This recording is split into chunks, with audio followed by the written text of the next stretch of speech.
to the show. It is unfortunately it's election night, and everybody needs a distraction tonight because I'm trying to avoid the what's happening.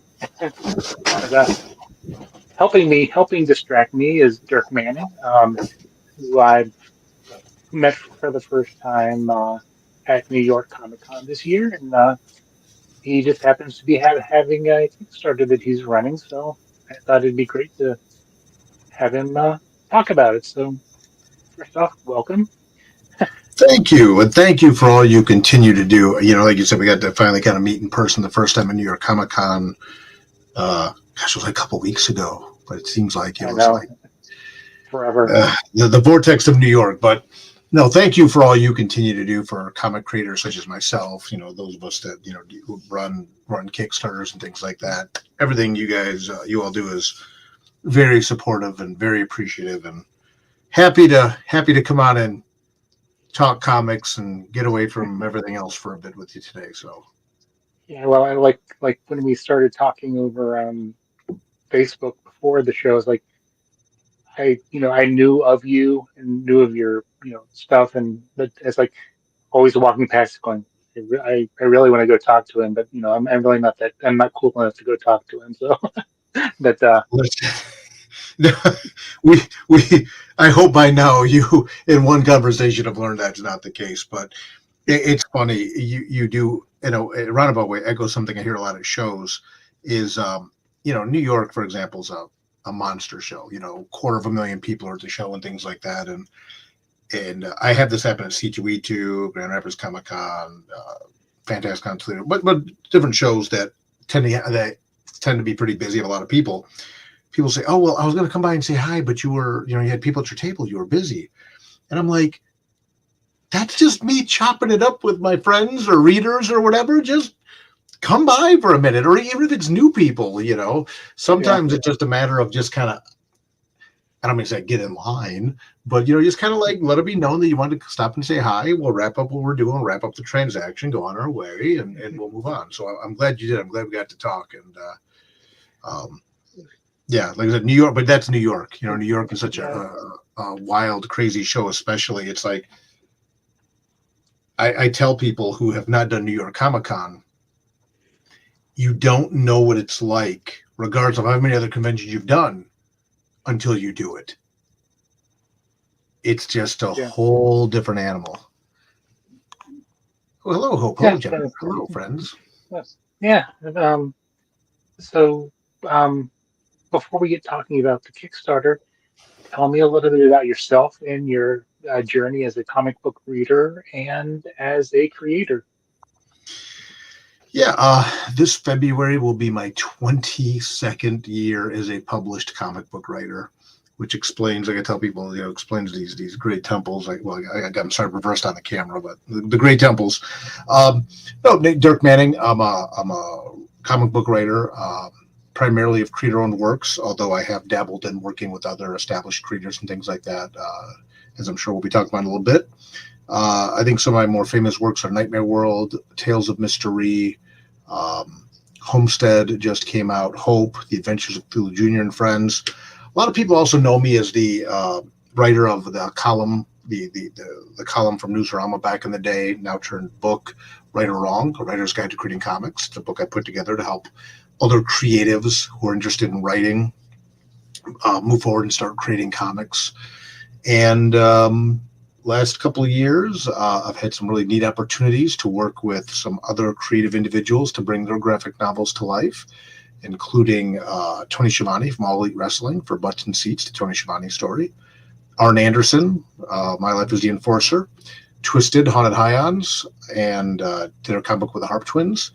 And now most recently, and what I'm super just over the moon excited about is, again, although I primarily identify as someone that does creator-owned comics, I have been given the amazing opportunity to help shepherd the resurrection of London After Midnight, the Lon Chaney, 1927 Lon Chaney horror film that was lost in a fire in the 60s as an original graphic novel with Chaney Entertainment.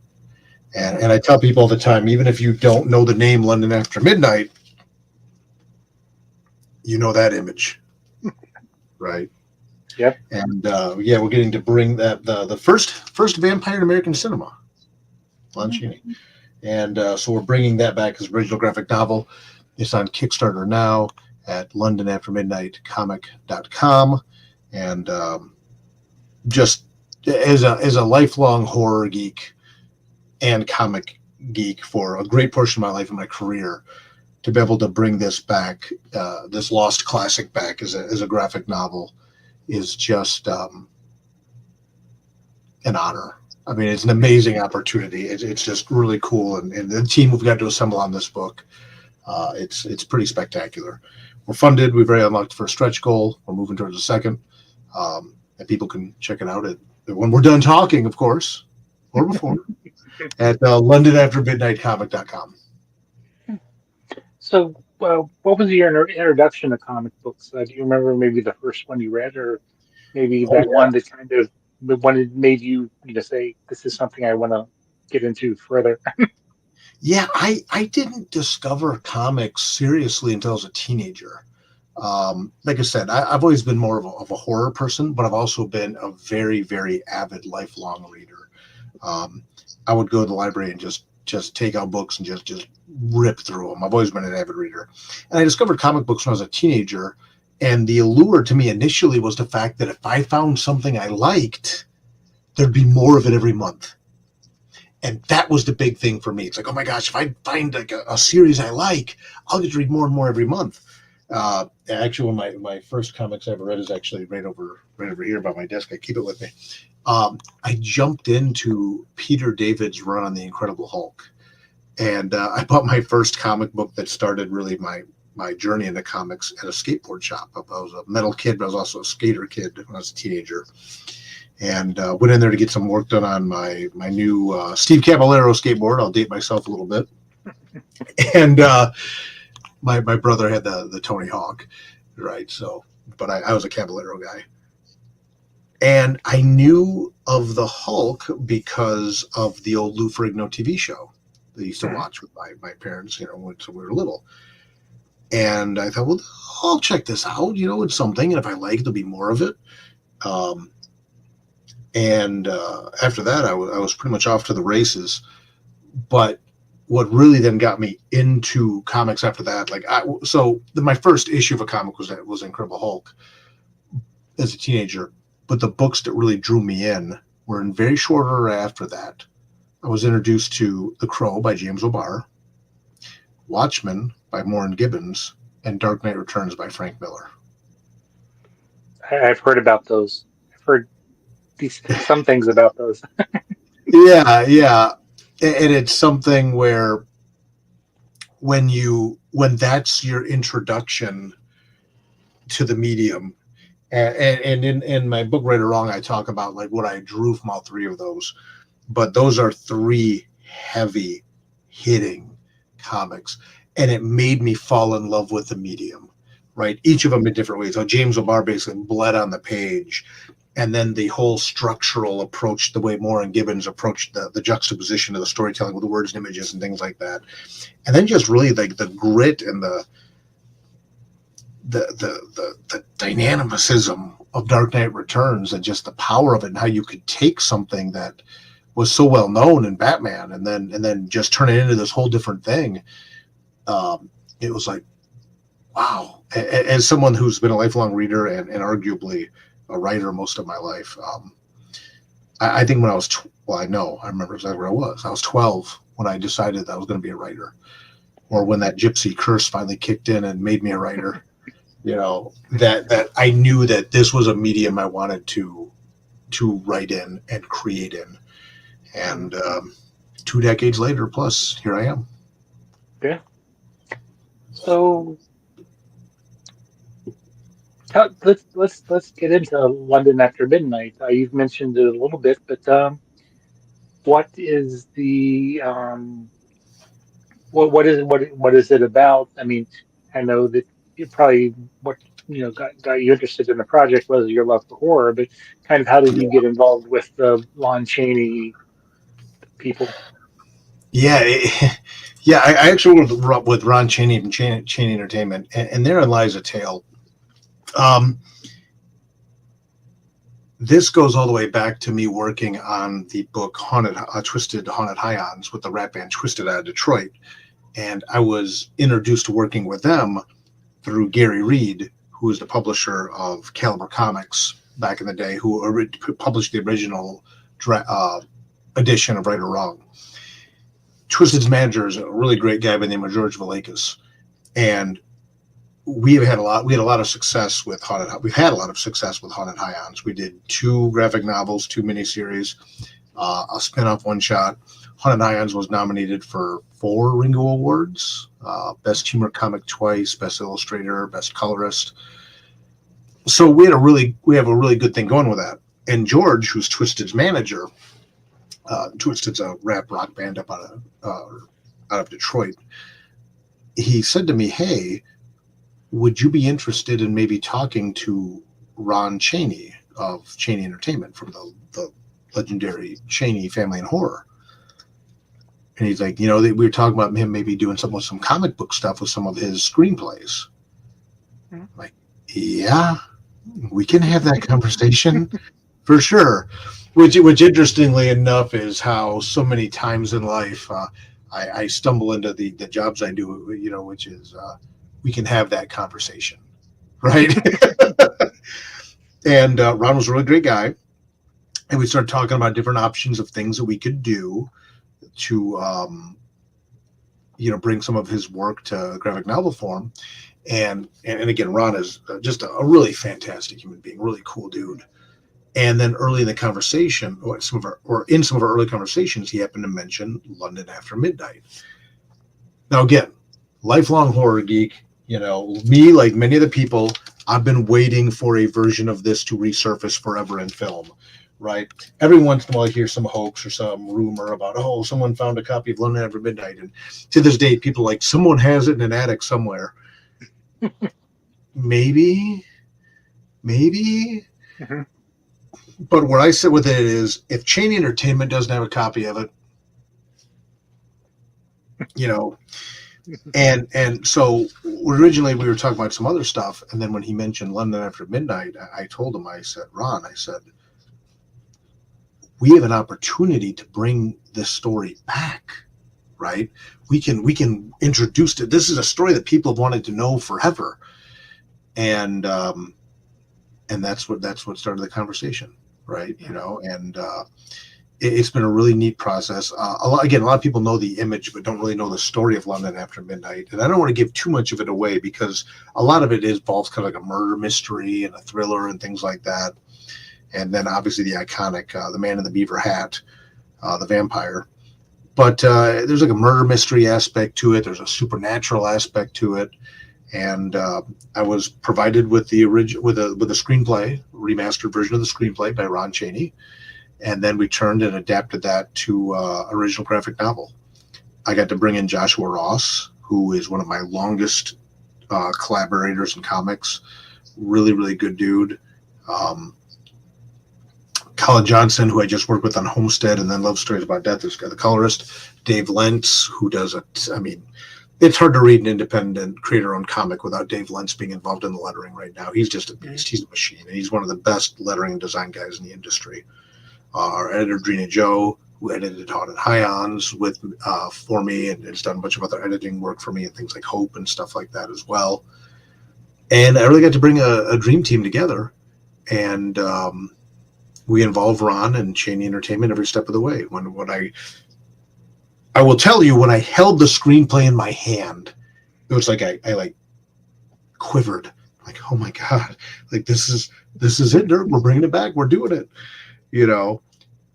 And then, I adapted it section by section. I would show it to Ron. He would make notes and approve it. Then we give it to Joshua Ross, and he illustrates it and things like that. And here we are. Now we're on Kickstarter. We're fully funded. We're unlocking stretch goals.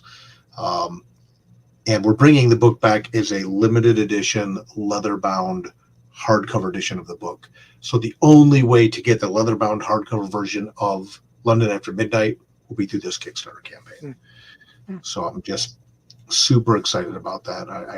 I this is one of those projects when the deal got finalized, I called my folks and I said, hey, if I die tomorrow, I want you to know today that I am working with Cheney Entertainment and the Lon Chaney estate.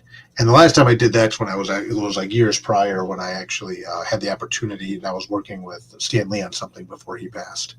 It was like that same thing. It was like, Mom, Dad, I just want you to know that I have a signed contract with Stan Lee's people right now. And we're working on a book, and then obviously things with Stan went very Yeah. unfortunately towards the end of his life, and that didn't materialize the way we wanted it to.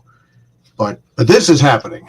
London Every Midnight is happening. We're getting to bring back this horror classic, and I just can't wait for everybody to see it. I'm just so excited, and the Kickstarter exclusive leather-bound hardcover, that's going to be the only way to get it, right? If people later on order this in stores and things like that, they'll get a trade paperback, which is awesome too, don't get me wrong. But through the Kickstarter, you can get the hardcover, you can get the shirt, you can get commemorative coin. We do like a Give Me Everything pledge level. I'm really excited about it. I'm honored, and I don't use that word lightly, but I'm genuinely honored to be in this position to be doing this. Well, you're answering the questions as I pop them up. So Sorry. that's fine. So you know, you've done Kickstarters before. How is this one kind of different, the same, or how has you know how has that platform been for you? As a indie creator, overall. Yeah, I've raised in pre-sales over $500,000 on Kickstarter, which is small compared to some people, but to me, I consider that pretty amazing, quite frankly, because I don't do things that sometimes would be an easy layup in terms of Kickstarter. It's like, hey, there's certain ways you can make a lot of money on Kickstarter very quickly, right? If you offer certain types of books and things like that. And again, there's no shame in that game at all. What I do is I specifically, and I'd like to think I was one of the OGs with crowdfunding with Kickstarter, is we offer limited edition hardcover versions of the graphic novels. So it's kind of like the first of the first print, right? These limited edition hardcovers. This is the only way to get the limited edition hardcover is through the Kickstarter campaign. And every campaign's different.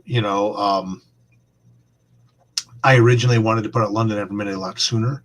I was originally working with a different artist who I've worked with before on the book, and things like that didn't materialize. We had to kind of reshuffle the whole deck on it. But I tend to, like right now, I am scheduling out my book release schedule till the end of 2025, beginning of 2026. That requires a lot of things going just right to get there, even when you work in possible delays. But this campaign has been really neat because I think one of the things we're doing is we're reaching a lot of people who maybe haven't used Kickstarter before. I can tell you at New York Comic Con, and you were there, you saw, we had this was the Ash Can comic that we had at New York Comic Con. I had this on the table, right, sitting there, without a glare, and people would stop in their tracks. I'm like, that's Lon Chaney, that's Lon Every Midnight, and I would talk to them about the book and things like that, and they would sign up to get notified about the Kickstarter. But a lot of people didn't know much about Kickstarter, 2 campaigns ago, we actually just this week we've been fulfilling orders on Homestead, which was a Native American werewolf Western book. I did a standalone book, real easy pitch, beautiful art by Les Garner. That's a very different animal than, say, the one I did between Homestead and this. At the printer, going to the printer right now, or at the printer right now, is Love Stories About Death, which is a reprint of an anthology I did for a year that's been out of print for years. And I did like a remastered version of that. We did like a red leather bound cover and things like that. So every campaign you do different stuff, and every campaign appeals to a different audience. And one of the things that's been really unique about this campaign, and I've been trying to kind of tell everybody very carefully, is the fact that London After Midnight merch is very hard to get your hands on after the fact, right? Like, example, and I'm not a huge toy. I mean, I love collecting Funko Pops and stuff like that. I'm like, every time I think, you can see a bunch behind me. Every time I think I'm out, they make another one that I want. I'm like, they made Rod Sterling for the Twilight Zone? Dang it! Ugh. It's only $10. Next thing you know, that I have to buy little stands for them. But given that I'm working on the London After Midnight comic, I thought I should really get that NECA figure. Right? Deluxe NECA figure. Bro, listen, I had to fight so hard to find one of these things. And I'm working on the book, right? And I'm seeing what the old London After Midnight figures go for and stuff. And I'm like, good gravy. So I've been telling people with this campaign, this is a little bit different than a lot of my creator-owned stuff. If you want to get a hardcover of Tales of Mystery Volume 1, which was my first Kickstarter book I did, good luck. Good luck. You know, we're Austin McKinley's illustrating Tales of Mystery Volume 6 right now for next year, right? So it's been a while.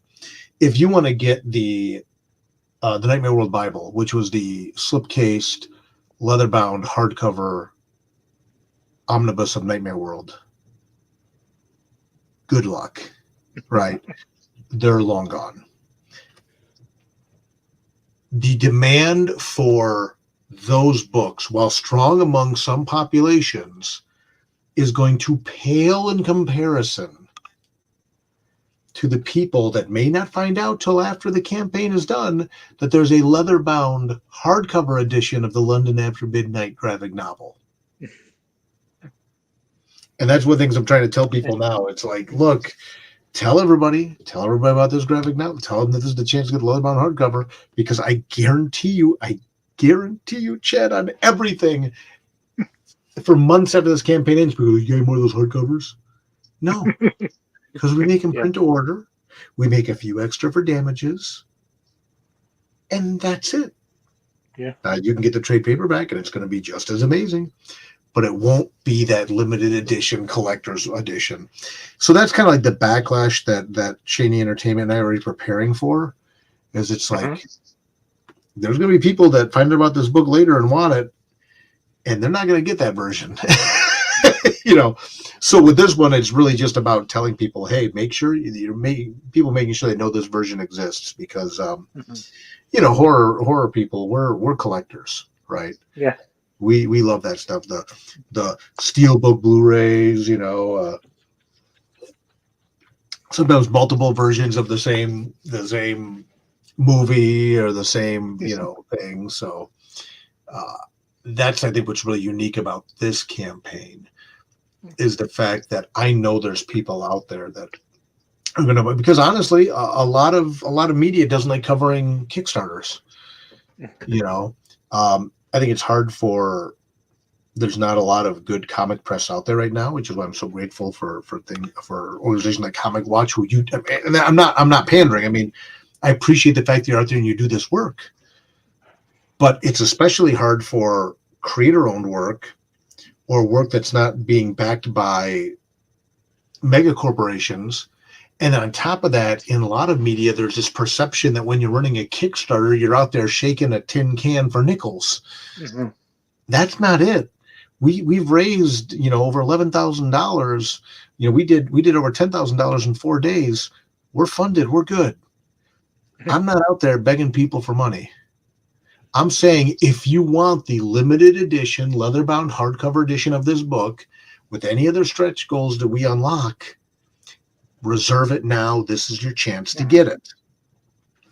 So with a mainstream property like this, I think that's the other thing that we're kind of looking at, is it's like letting people know, yeah, we are releasing this on Kickstarter because this is a direct way to get the limited edition hardcover to people. Might Barnes and Nobles want 1,000 leather-bound hardcovers? Maybe, but we're offering it to the people on Kickstarter, and that's the way you're going to get it. And that was even a conversation we had to have about, if we do this deluxe version, we're going to keep it Kickstarter exclusive. We're going to have a really nice 150 plus ish page graphic novel, soft cover in stores. but the real ones will find it. The real ones will know, Mhm. find it on Kickstarter, bag it this way, and then you get the deluxe version. But that's been what's been different about this campaign is I'm not just catering to people that are familiar with my work and know my work as much as we are now with this legendary property. So when you were working on adapting the screenplay to the Mm-hmm. comic book, were there any challenges that you faced, or um, how did that how did was that something that you're is this your first time doing something like that? It was, yeah, it was, a big part of it, and I kind of alluded to this earlier, was just the weight and the legacy behind what I was doing, Hmm. right? That was a big part of it. And then really wanting to honor exactly what this is and like almost try to take it as much as I can, word for word, from the screenplay, the remastered screenplay. Because remember, the original was a silent film, 1927. So taking this remastered screenplay with dialogue inserted and stuff like that, or more clearly spelled out, to the comic page. Because comics and movies obviously are two very different mediums. And in full disclosure, and I'll tell you this just very openly, the ending of London After Midnight, the original version of the film, and like people like even like I think it was like Ray Bradbury talked about how he saw it back in the day, and it's like the ending, especially being a silent film, gets pretty involved and pretty complex. And without giving too much away, I will say that I had to step back from the screenplay when I read it, and I'm like, why was it done this way? Because there's a lot going on at the end here. And then I'm like, my goodness, how am I going to translate this to a comic book? Because there's a lot of literally moving parts Hmm. in the final act. A lot of them like move, like literally like stage direction moving. And once I realized why they told the story the way they did, and a lot of it's just because this was a Lon Chaney special effects makeup vehicle, I was able to step back and say, okay, I get what they're doing, but now how do I demonstrate what would have been this like amazing makeup special effects work for all this stuff towards the end of the movie to a comic book that doesn't move? And rather than seeing a live actor, we're looking at drawings of people on a page. So then you got to do all that, and you kind of, for like a better, streamline this in while still keeping all the beats. But then you're doing this knowing you're working with one of the most legendary and iconic lost films of all time. And then I got to turn around and give it to Chain Entertainment, give it to Ron, and say, and I'm very thankful, very grateful. Ron read what we did, which again, for the record, is very, very, very faithful to the original story. But I had to tell the story differently because it's not a bunch of actors moving around on a stage, right? Now it's like we're on a comic book and we're in this scene and we have to kind of do this in a way that translates to still images. And I gave it to Ron and I was like, okay, putting in the bag, like, okay, here we go, here we go. And he really liked it. And he goes,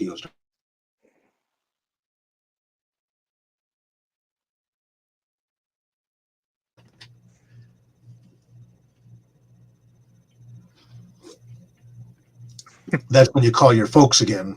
I called my folks and said, I finished London After Midnight. They still liked it, but you had the reaction I did. It was like that black spinning wheel for a second, like, oh God, what's happening? So it was a very unique challenge. Um, but the sheer honor of what I was doing, and again, I do not use that word flippantly. It was an honor to be able to do this. The honor to be able to create, to take that screenplay and adapt it into a graphic novel made the stress of it worth it. And I'm really happy with the result. We've really honored the story. We've told the story the way it was told, and we've also told it in a way that honors the medium of comics, kind of coming full circle what we said earlier, right? I love this medium. Harvey Pekar said comics are words and pictures, and you can do anything with words and pictures. I wanted to make sure this didn't read like I want to make sure it didn't read like a screenplay turned into a comic, Hmm. right? I wanted to make sure it read Right. like a comic book that just happened to be based on a movie that was originally a screenplay. And that Right. was And kind of the reason why, sorry to interrupt, but the reason why I ask is because, I'm, I'm a big Star Wars person, so I'll, Hmm, read like the um adaptions of the Disney Plus shows, and right, when if I'm reviewing them, I'll watch the episode and kind of compare it to the you know just to see watch see how the shots are in the show and see what's shots that they pick out and how they decide to interpret that onto the page. right, right. Well, and that's exactly it, right? It's like I love comic books. I love the comic book medium. I love graphic novels. I've dedicated over 2 decades to creating comic books. I'm filling a spinner rack with all my own work. And I wanted to make sure that this read like a comic, not read like a graphic novel or a comic book or graphic novel, however you want to look at it, but also read like a Dirk Manning comic book or graphic novel. And read in a way that people that are familiar with my creator-owned work are going to read this and say, okay, yeah, this still holds that level of quality, or I guess that level of quality, depending on where you like, right. But then conversely, people that have never read a comic book reading this one, maybe for the first time or for the first time in years, they've read a graphic novel and appreciating and understanding it. Which is why I'm also really honored and excited to be working with Joshua Ross on this. Joshua Ross is an amazing visual storyteller. I've worked with him for most of my career, and to be able, and he just did a book called Left Turns. I got a public he wrote and illustrated his first graphic novel after we've worked together for decades. And this guy turns around and gets a Publisher Weekly's review on his first book he did all his own. I'm like, you son of a gun. you know, but he's a masterful visual storyteller, Hmm. right? So, and he has a very clean style, and knowing to be able to bring him in and do this and work with it. Um, yeah, it's I'm carrying a lot of weight with this one, honestly. Chad, is what it comes down to, right? I'm carrying the legacy of the property. I'm carrying the idea that this is going to be a lot of people's first graphic novel. I'm carrying the fact that this is me adapting someone else's story to a graphic novel. There was a lot that went into this, but I'm really happy with the end result. And I hate to say that, even though I'm the one that did it, but it's true. I mean, it's true. I'm really happy with how this has turned out. Well, how was you said you've worked with, I can't, sorry, the artist. Was there Joshua Ross. communication? Josh, yeah. So was there how was the eh, taking taking his your writing and him translating it onto the page must have been simple since you guys have worked together before, but again, trying to what, like you've been saying, honor the material and all that. Um, was that Yeah, it's interesting because Joshua and I have worked together a very long time. He's the most prolific artist on Nightmare World, which is the first series I ever wrote. He did more stories in Nightmare World than anyone. He's the guy with whom I launched Tales of Mystery. He worked with me on Butts and Seats. We've done stuff together for years and years and years and years. And again, he was not the original artist I was going to work with on this project, not because he's not amazing, but because he also runs his own tattoo studio. mhm, And I knew this was a big undertaking. And quite frankly, Josh and I at that point were working on a graphic novel that's going to be announced in January with another major force in horror. So I pulled Joshua back into the fold after he did his own book, Left Turns, which you can get on Amazon and Kindle. That's, again, slice of life of an artist book. It's amazing, at a Publisher's Weekly review. So he went from doing stuff with me, really focusing on his tattoo studio, doing his own graphic novel. I pull him back into the fold to do a horror graphic novel. just as he's wrapping that up, I'm like, hey, I'm doing this thing with Cheney Entertainment, and I think you'd be good to come in and do this. But on this property specifically, on London After Midnight, I told him, I said, this is going to be a very different style of storytelling than you normally see from me. I said, it's still going to read like a Dirk Manning thing when all said and done. But yeah, but I have to very faithfully adapt this other version. So it was interesting because we would talk a lot about it. He's like, yeah, this is kind of different than what you normally do, and especially different than the last thing I just did with you that I can't talk about yet. So it's ironic that he finished a graphic novel with another horror personality. We can't even announce till January, but then we're turning on doing this one first. Like I said, that scheduling thing. So it was different. It did present some unique challenges in how we worked together on this one. But because of the fact that we've worked together so much, I was able to readapt this to his style specifically and some of the nuances in storytelling that he does.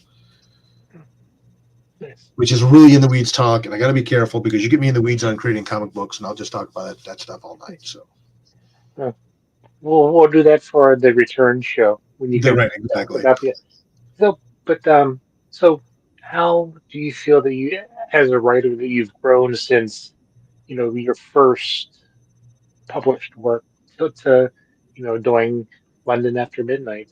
Yeah, you know, a big turning point for me, and I think it was a turning point for a lot of people, a lot of creatives, was 2020. You Hmm. know, COVID happened, a lot of other things happened, We and lost 2 years, and yeah, that too, right? A lot of us lost years, and we lost people we cared about, and it caused everyone to have to stop. There was no more conventions for a while. Everything was grinding to a halt, and I lost my grandfather, who I was very close with around that time, and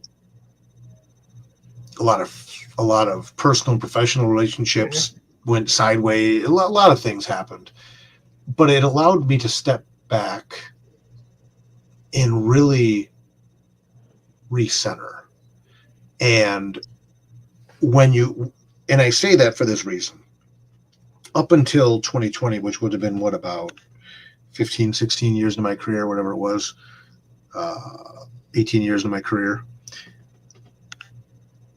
it was always, I never took any time to stop and appreciate what I was doing. It was the next thing. It was thinking, we got Nightmare World out. Okay, then we did Tales of Mystery, and then we did this, and then we did this, and then we did this, and we did this. And for me, it was always the ever moving goalpost. We did Mhm. Butts and Seats, the Tony Schiavone story. It was the first ever original graphic novel advertised on cable television. That's an amazing accomplishment. Mhm. I wasn't stopping to enjoy it. I was worried about what was next. I was worried about what was next. And that was even a little bit after 2020. But 2020 is when it really started to start for me. I realized I need to start stepping back and appreciating more what I was doing,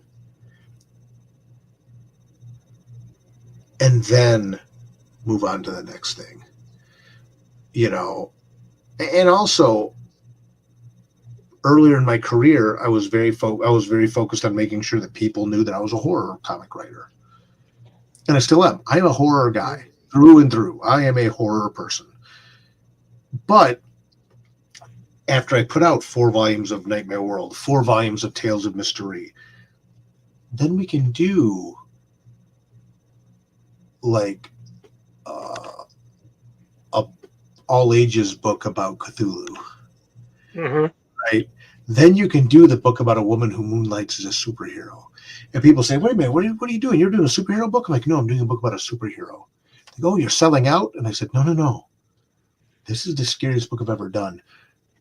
But at that point, I had built up enough credit amongst my readers, enough money in the bank, if you will, use a wrestling term, Mhm. that I could slowly start to push the envelope and show some of this other Mhm. stuff I was doing, as opposed to horror anthology, horror noir, horror anthology, and I'm to a point now with when you read the wrestling books, if you read Twisted Haunted Highons, if you read Hope, if you read Cthulhu Jr., if you read Homestead, everything still reads like a Dirk Manning book. You read Love Stories About Death. It's very Dirk Manning. But I'm able to start to push the, I don't say push the boundaries, but maybe stretch the boundaries of what I want to do and get out of my own way a little bit. You're You know? growing as a writer and exploring different, kind of the same vein, but you're taking it in a different direction. Yeah, and the thing is, these are stories I've always wanted to tell. Homestead, in the Native American Werewolf Western book, that was one of the earliest stories in my career I ever wanted to do. But I wasn't in a place where I could do it justice, and I didn't have the right team in place. So now what I can do is I guess I can operate with a little more confidence in who I am as a writer, but also I can operate more confidence of who I am as a person. And it may sound very meta, but I think what it really comes down to is for a long time, I was so much on that grind and so much on that hustle. I was only worried about establishing the brand of what I did Mm-hmm. through the work. I have over 20 graphic novels out. I don't write for Marvel. I don't write for DC. As a pretty much independent publisher, although I work with Source Point Press, I still largely am a one-man show, or that's not accurate. I am the project manager as one person on many of my projects that I then bring to publishers, right? Mm-hmm. And that's very hard, Chad. It's very taxing, and it really got to a point where 2020, I had to kind of step back, like we all did, and then take time to refocus and recenter and be like, man, look, you're doing it. Enjoy it. Breathe a little, and then start thinking about, you've been doing this almost 20 years. If you only have another, let's say 10 years left, 30 years in a career, what do you want to get done? I want to do the book about a woman who moonlights as a superhero. I want to do this all ages horror book. I want to do the werewolf Western book. Yeah, I'm going to work with Twisted and do a supernatural comedy book. And that opens up now working with Chain Entertainment, and getting to usher back in London After Midnight. So I guess I've changed as a writer is I don't feel like I have as much to prove. I can't even say that's true because you always have something to prove. You're only as good as your last book or your last two if you're lucky. I guess maybe I don't have as much to prove to myself in regards to I can be more confident in truly telling the stories I want to tell with the people I want to work with. And I'm incredibly fortunate to have people that support my work and back my work and enjoy my work. And it just allows me to operate with a little more. It's not easy. I can't say it's easier, but it allows me to operate with a little more confidence. I understand. Again, I still sell Nightmare World on my table to this day. That book's 20 years old. I've never done a show where I haven't sold a copy of Nightmare World, a convention ever. And I sometimes do like 20 of those conventions a year. Mm.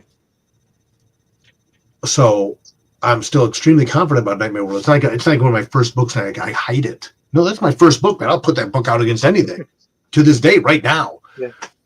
But now at this point in my career, the Grey Temples, closer to the end of my career than in the beginning, it's like, and I feel like a lot of musicians go through this, like, I'm going to do the stuff I want to do, not the stuff I feel I have to do. Right. That was a very long road to get to that statement, but I'm gonna put the pin in that and leave it right there. That's how it is. Good, great question. Sorry for the rambling answer. No, that's fine. And so, um, as a horror fan, what are your top five, horror films, or anything in the horror genre that either, are your favorites or your biggest influences or My biggest influence, probably of all time, is the Twilight Zone, Hmm. which I know a lot of people say is more speculative fiction and things like that. But I think I agree. A lot of it is horror. I mean, yeah, Terror and it's 20,000 Feet, The Howling Man. I mean, you name it. I mean, the monsters doing Maple Street. Yeah, because so many Twilight Zones were two people in one room, Mhm. you know, and Rod Sterling, a master storyteller. And I used to watch the Twilight Zone with my great grandma, you know, and the moral the moral explorations and things that was a huge influence on me. Horror films, Let the Right One In. I sound like such a snob because some of my favorite horror films are from other countries, but Let the Right One In is a movie that lives in my head rent free forever. I just rewatched the other night Train to Busan, which is a Korean zombie flick. The high concept being, if Let the Right One In, the high concept is a 12-year-old boy and his vampire friend, who's also 12. The high concept of Train to Busan is zombies on a train, but it's just incredible, and it's moving and it's powerful. I really liked what Frank Darabont did with The Mist, the Stephen King short story. I think he did an Mhm. amazing job adapting that. Um, I really liked Heredity. Um, Ari Aster's doing such cool stuff right now. I probably mangled his name. Sorry, it's late. um, and then in comics, I love the stuff that Ed Powell does with the Goon. Mhm. It's funny, it's poignant, it's heartfelt, it's beautiful. A huge Mike Mignola guy. I love what Mike Mignola did in the Hellboy universe is incredible. BPRD, I don't think gets nearly enough love as being a book that's just as good, possibly in some ways better than Hellboy. Yeah, I Mhm. said it. I love BPRD. Um, I like his stuff a lot.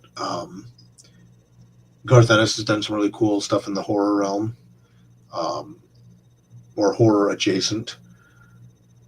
I say this, and then when I get done talking, and then when I come up with like 10 more things, like, oh, I didn't mention this, oh, I didn't mention that, Save it But for to next time. me, yeah, right. I'll have to come back. I'm like, shit, need to come back out. I didn't talk about these. Um, but to me, a good horror story ultimately answers the question, what would you do if? Mhm. Right? And we I'm not afraid of being a 12-year-old boy and meeting a 12-year-old girl who's a vampire.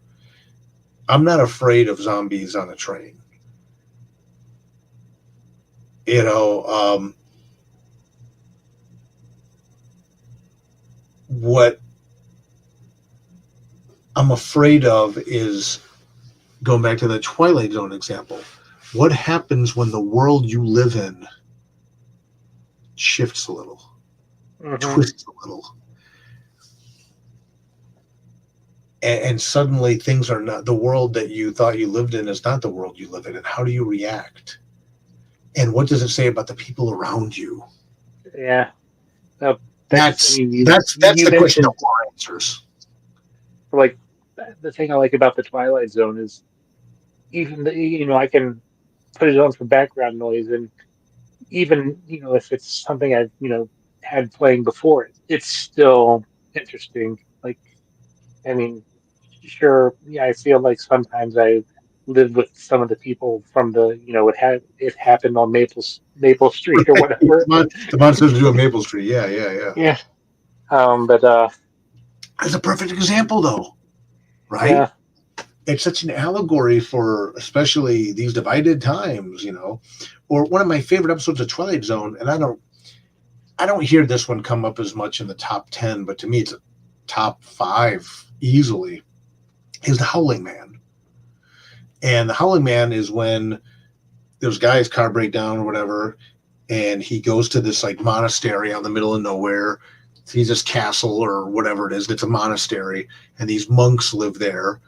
And he's like, hey, my oh, is car that the broke one where down. they like have the devil The guy, trapped yeah, up? yeah, this guy's in the Yeah. basement, exactly. And he hears this guy yelling and howling. And the guy whose car broke down is like, there's a guy, I hear a guy screaming, and the monk's like, oh, ignore him. That's the devil. Yes. He's like, what? He's like, oh yeah, we're an ancient order, and we've been charged with keeping the devil captive. The guy's like, I'm not the devil. I'm not the devil. Please help me. They trapped me. What do you do? Yeah. Do you get involved in this, or do you just like, I want to fix my car and go, and maybe I'll call the cops later, But this guy's like, help me. I love stuff. Good horror explores those topics and answers those questions, right? Yeah.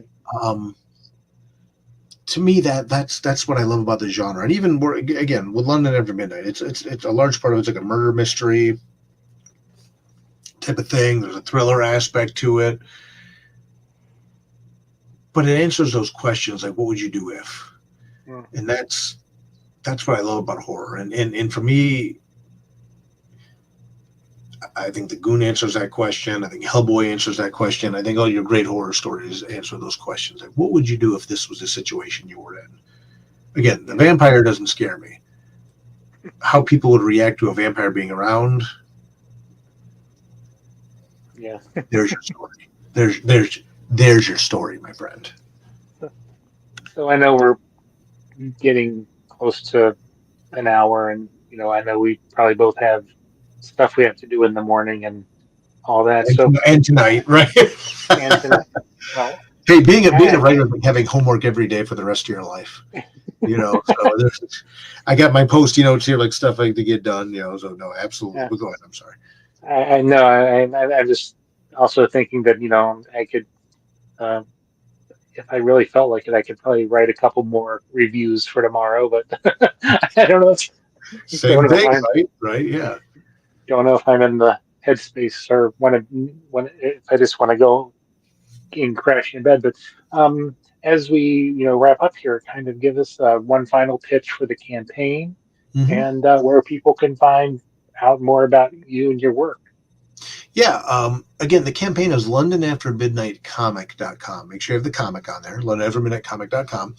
This is the only way to get the Kickstarter exclusive leather-bound hardcover edition of London After Midnight. This is going to be an instant collectible piece of horror history. Amazing art team on it. Middling writer that's adapting it. Really cool book. We've already unlocked the first stretch goal. You're going to get a Kickstarter exclusive book plate with your hardcover signed by me. We have a gimme everything level on this campaign where you get the hardcover, you get a trade paperback edition, you get the digital edition, you get the T-shirt, and you get a collector's coin for $100 for U.S. shipping. Wow, It's insane. I've never done such an economical gimme everything in my whole life. It's wild. It's a real cool pledge level. But again, check it out. You can get the T-shirt and the book. You can get just hardcover. You can do whatever you want to do. LondonAfterMidnightComic.com. Learn more about me and my work. You can go to dirkmanning.com. I'm on most social media at Dirk Manning. Just look for the avatar of the guy with the top hat and the scarf. That's me. yes, Not to be confused with this guy in the top hat and stuff like that, but no coincidences. It's always been an homage to this. So how cool is that? But yeah, Facebook, Instagram, trying to up my Instagram game. At Dirk Manning or dirkmanning.com. You can sign up for my monthly newsletter there as well and keep you in the loop of shows I'm doing, books coming out, and things of that nature.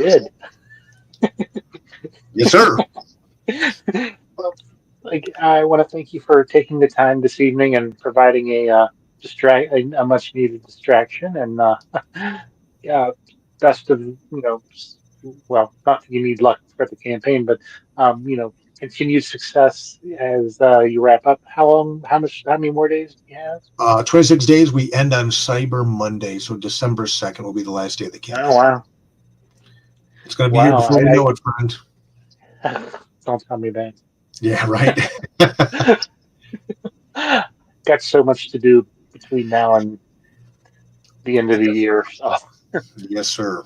but, But no, but thank you, and hey, I'll take all the luck, I'll take all the support, all the well wishes, and thank you to those of you that have been watching the campaign, or watching this live stream that have been supporting the campaign. Jump in, LondonAfterMidnightComic.com, and again, Chad, thank you with a Comic Watch, everything you do for those of us that are creating comics. You the what you provide is very necessary and very appreciated. And thank you to all of you that spend some time with us tonight, even if it's just as a yeah, distraction. Thanks for yeah. hanging out for a bit. Yep. You can find Dirk's project and other great projects on our weekly post, the Crowdfunding Corner, which runs every Saturday at 12 p.m. Eastern Standard Time. Mm-hmm. And if you know somebody that has a campaign that they need a little extra, you know, boost on the signal, then let us know, and we'll we'll definitely have to talk again once you can talk about your other projects. And I look forward to it. Thank you.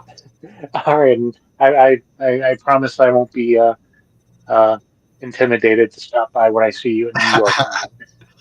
I look forward to it, my friend. Thank you It, so much. Thank you very much. it, it, it's all me and all my social hangups. Man, look, when we're at Comic Con, we're amongst our own people, I right? know. So we're all good. Thank you, All sir. right, Thank you for watching, and we'll talk soon. all right, sounds good. Thanks, buddy.